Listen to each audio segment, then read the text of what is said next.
Anak? Anak! Anak! Mami mo to! Anong ginawa mo sa anak ko? Wala akong ginawa sa anak mo. Wala? Eh bakit ayaw niya akong yakapin? Inagaw mo na nga yung asawa ko, pati ba na may anak ko?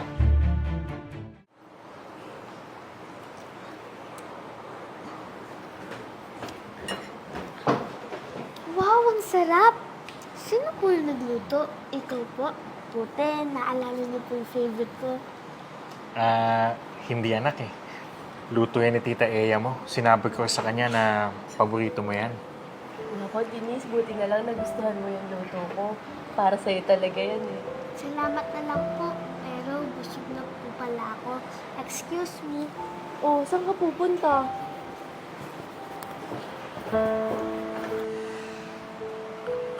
Hindi talaga ako mapugustuhan ng anak mo, no? Ano ka ba? Nagkataon lang yun eh. Baka naman kasi talaga busog lang talaga yung bata. Sa bagay, hindi naman ako yung totoo niyang nanay. Kaya hindi na ako kayang mahalin. Hindi. Mahal ka nun. Ikaw pa ba? Maliban sa napaka-maalaga mo, napaka-maasikaso mo pa. Kaya nga kita nagustuhan eh kasi hindi mo kami pinapabayaan. Sige na. Huwag ka na malungkot. Titikman ko na tong niluto mo. Masarap-sarap kaya nito. Ay, naku, nung bola ka pa talaga. Grabe. Mahal, simula nung dumating ka sa buhay namin, ang saya-saya ng puso ko. Ikaw ang kumompleto sa buhay namin ng anak ko. Tikman mo na. Sige na, kainin mo na. Ubusin ko to. Sige. Ang sarap.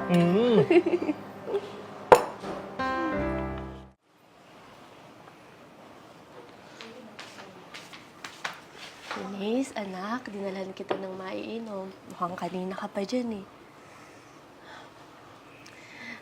Denise, anak, alam ko, nahihirapan kang magtiwala sa akin. Kasi hindi naman ako yung totoong mami mo.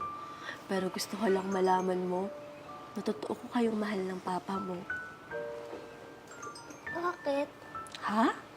Bakit niyo po pinili magstay sa buhay ni Papa, knowing na may anak na po siya? Sa dinadami-dami nilaki sa mundo, tatay ko pa? Oo nga, maraming lalaki dyan. Pero kasi, pag mahal mo yung isang tao, wala ka nang pakialam sa iba. At yun yung papa mo. Pero wala pong pera ang tatay ko. Hindi naman basehan yung pera sa pagmamahal eh. Oo, siguro sabihin na natin kailangan yun. Pero kaya nyo naman kitain yun ng magkasamang dalawa eh. Alam mo, ang mahalaga, yung masaya at magkasama kayong lumalaban sa buhay. Sige na, ako na. Buksan ko lang ha.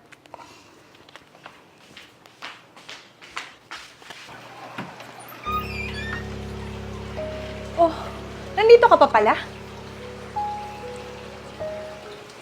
Anak? Anak! Anak! Mami mo to! Anong ginawa mo sa anak ko? Wala akong ginawa sa anak mo. Wala? Eh bakit ayaw niya akong yakapin? Inagaw mo na nga yung asawa ko, pati ba na may anak ko? Wala akong ninakaw sa'yo. Baka nakakalimutan mo ikaw yung kusang umalis at iniwan sila. Yan ang sabi mo. Ang kapal na mukha mo, kabit ka lang naman. Dito. Nanay, hindi siya kabit. Kayo wag na wag mo siya tatawagin kabit. Bakit ka pa po nandito? Anak, nandito ko para sa'yo. Para sa akin o baka wala ka na pong mauwian? Ha? Anong pinagsasabi mo? Na-brainwash ka ba ng babaeng to? Nak, babae lang yan ang tatay mo. Ako yung tunay na nanay mo. Totoong nanay nga po, pero hindi ka naman nagpakananay. Matagal ko nang kinikim-kim tong galit ng puso ko sa'yo. Iniwan mo po kami ni tatay. Akala mo po ba hindi ko alam na sumama ka sa lalaki mo at hinayaan mo itong maging miserable itong buhay namin dalawa dito ni tatay? Buti pa nga po to si Tita Eye. Hindi nga po siya yung totoong ina ko, pero handa siyang tumayo bilang magulang ko. Talaga? Ako yung nagluwal sa'yo. Ano bang ginawa ng babaeng yan sa'yo? Bakit grabe kung mapagtanggol mo siya? Ikaw nga po yung nagluwal. Pero gusto mo po malaman kung bakit ko po siya pinagtatanggol? Kasi sa kanya ko po naramdaman yung pagmamahal ng isang magulang na dapat obligasyon mo yun sa akin. Sa kanya ko naramdaman kung paano magkaroon ng ina na hindi mo nagampanan. Sa kanya naramdaman ni Papa ang totoong kaligayahan na hindi mo nabigay. Bakit? Dahil sa lalaki mo? Anak, sorry. Kasalanan ko to eh. Sana mapatawad mo pa ako, nak. Nagawa ko lang namang iwan yung tatay mo kasi wala siyang pera eh. Alam mo, Ma, may nakapagsabi sa akin na hindi naman ang basehan ng pera sa pagmamahal. Oo, maaring mahalaga ito. Pero kaya naman yan kitain pag dalawa kayo nagtutulungan. Ang mahalaga, masaya at lumalaban kayo sa buhay.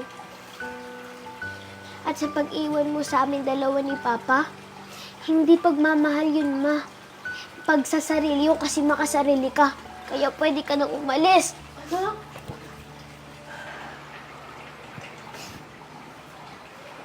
Narinig mo yung anak ko? Umalis ka na. Sorry, Jigo ah. Kasalanan ko to eh. Pasensya ka na sa pagluloko ko sa'yo ah. Kung hindi naman ako nagloko, hindi ka naman maghahanap ng bago. Sana mapatawad niyo ako sa mga pagkukulang ko. Wala na yun. Nangyari na yung nangyari. Siguro, tanggapin na lang natin kung ano man yung nangyari sa buhay natin ngayon. Tsaka, may isa akong pakiusap sa'yo. Pwede ba? Huwag mo na kaming guguluhin. At huwag na huwag mo tatawaging kabit si Eya. Kasi kailanman wala siyang inagaw sa'yo. Sige, alis na ako. Camille, huwag ka mag-alala. Aalagaan at mamahalin ko si Vince na parang tunay kong anak.